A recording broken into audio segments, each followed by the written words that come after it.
இப்போது புதிய அறிமுகம் ஆச்சி ஹோட்டல் சாம்பார் 50 கிராம் ரூபாய் 20 மட்டுமே.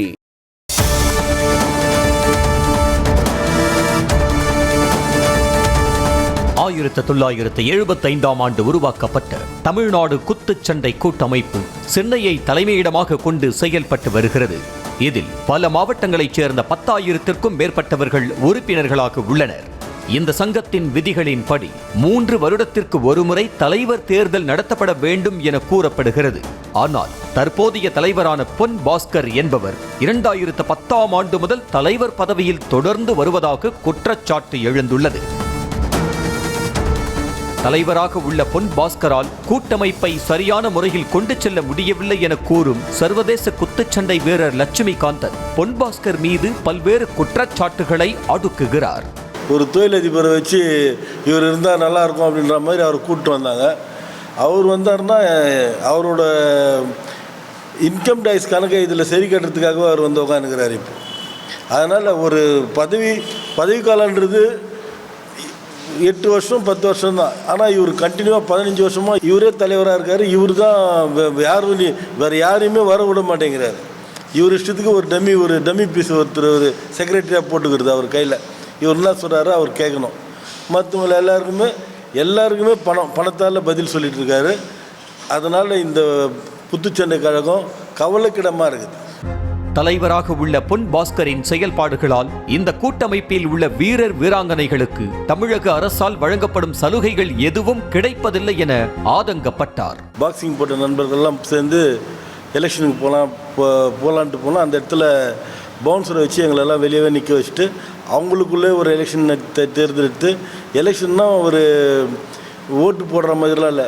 இவர் முன்மொழிவார், இன்னொருத்தர் வழிமொழிஞ்சு அவங்க இஷ்டத்துக்கு பாக்ஸிங்கும் அந்த தேர்ந்தெடுக்கப்பட்டவங்களுக்கும் சம்மந்தமே இல்லை. இந்த பாக்ஸிங்க்கும் அந்த தேர்ந்தெடுக்கப்பட்ட செக்ரட்டரி இந்த பிரசிடெண்ட்டு இவங்களுக்கும் பாக்ஸிங்க்கும் சம்மந்தமே இல்லை. ஒரு தொழிலதிபர் ஒரு கையில் இந்த அசோசியேஷனை வச்சு ஆட்டி படிச்சுட்டு இருக்கார். உண்மையான பாக்ஸிங் போட்டவங்க எல்லாமே வெளியே நிற்கிறோம். பாக்ஸிங்கு மேலே அன்பு வச்சுட்ருக்கவங்க எல்லாமே வெளியே நிற்கிறோம். ஒன்றுமே இல்லாதவங்க தான் இப்போ அவர் கூட நின்று பாக்ஸிங் அப்படின்னு சொல்லிட்டு அவர் கூட சேர்ந்து இங்கே இது பண்ணிகிட்ருக்காங்க. 1975ஆம் ஆண்டு முதல் 2010 வரை தமிழ்நாடு குத்துச்சண்டை கூட்டமைப்பு தமிழ்நாடு விளையாட்டு மேம்பாட்டு ஆணையத்தில் அங்கீகரிக்கப்பட்டு எந்த பிரச்சனையும் இல்லாமல் செயல்பட்டு வந்ததாகவும் பொன் பாஸ்கர் பதவியேற்ற பின்னர் SDAT சொல்லக்கூடிய புரோட்டோகால்களை முறையாக கடைபிடிக்காததால் தற்போது தமிழ்நாடு குத்துச்சண்டை கூட்டமைப்பு அங்கீகரிக்கப்படாத அமைப்பாக மாறிவிட்டதாகவும் வேதனை தெரிவிக்கின்றனர் அங்குள்ள பயிற்சியாளர்கள். தமிழ்நாடு பாக்ஸிங் அசோசியேஷனில் கடைசியாக வந்து பார்த்திங்கன்னா எலெக்ஷன் வந்து நடத்துனாங்க. அதில் வந்து முறையாக நடத்தாமல் ஒரு பவுன்சர்ஸ் எல்லாம் போட்டு அந்த பாக்ஸிங் நடத்தின எலெக்ஷனையே ஏதோ வந்து கட்ட பஞ்சாயத்து எலெக்ஷன் மாதிரி நடத்திட்டு நீ பிரசிடெண்ட்டு நீ செக்ரட்டரின்னு சொல்லி அவங்களுக்குள்ளே சும்மா ஒரு ஃபார்மாலிட்டிக்கு பேசிட்டு வழிமொழிகிறேன் முன்மொழிகிறேன் இந்த மாதிரியான ஒரு மோசமான ஒரு எலெக்ஷனை வந்து கண்டக்ட் பண்ணாங்க. இந்த மாதிரி பண்ணவே கூடாது. புரோட்டோகால் படி ஓட்டு எடுக்கணும். தலைவராக உள்ள பொன் பாஸ்கர், செயலாளர், பொருளாளர் உள்ளிட்டோர் யாரும் பாக்ஸிங் வீரர்கள் இல்லை என்பதோடு கூட்டமைப்பில் உள்ளவர்கள் கட்ட பஞ்சாயத்து நடத்துவதாகவும் குற்றம் சாட்டுகிறார் பயிற்சியாளர் கார்த்திக். அதாவது பிரசிடெண்ட் பாக்ஸிங் சம்மந்தப்படாதவர் அப்படிங்கிறதுனால இப்போ போட்டிருக்க பிரசிடெண்ட்டும் கிடையாது, இதுக்கு போட்டிருக்க அட்மின் செக்ரட்டரியும் ஒருத்தர் போட்டிருக்காங்க அவரும் கிடையாது. அதுக்கப்புறம் பார்த்திங்கன்னா இது ட்ரெஷரராக பொருளாளராக ஒருத்தர் போட்டிருக்காங்க அவரும் பாக்ஸஸ் கிடையாது. ஸோ அப்படி பார்த்தீங்கன்னா எல்லாருமே வந்து யாருமே சம்மந்தப்பட்டவங்க பாக்ஸஸே கிடையாது. இவங்களுக்கு எப்படி இந்த பாக்ஸிங் இதுவை வந்து முறையாக எடுத்துட முடியும்? பாக்ஸிங்கிறது வந்து ஒரு ஒலிம்பிக் கேம். ஸோ ஒலிம்பிக் கேமை வந்து இவ்வளோ ஒரு மோசமான ஒரு நிலைமையில் வந்து இந்த தமிழ்நாடு லெவலில் இந்த இடத்துல நடத்துக்கிட்டு இருக்கிறது வந்து எப்படி ரொம்ப ரொம்ப ரொம்ப மனசு வார்த்தை ஒரு பாக்ஸிங் கோச்சாக நான் ரொம்ப வந்து இது மனசு வருத்தமாக இருக்குது. பல குத்துச்சண்டை போட்டிகளில் கலந்து கொண்டு வெற்றி பெற்றதாகவும் ஆனால் சான்றிதழ்கள் எங்கும் அங்கீகரிக்கப்படாததால் குத்துச்சண்டையை விட்டுவிட்டு ஜிம் கோச்சாக பணிபுரியும் கட்டாயத்திற்கு தள்ளப்பட்டுள்ளதாகவும் வேதனை தெரிவித்தார் குத்துச்சண்டை வீராங்கனை திவ்யா.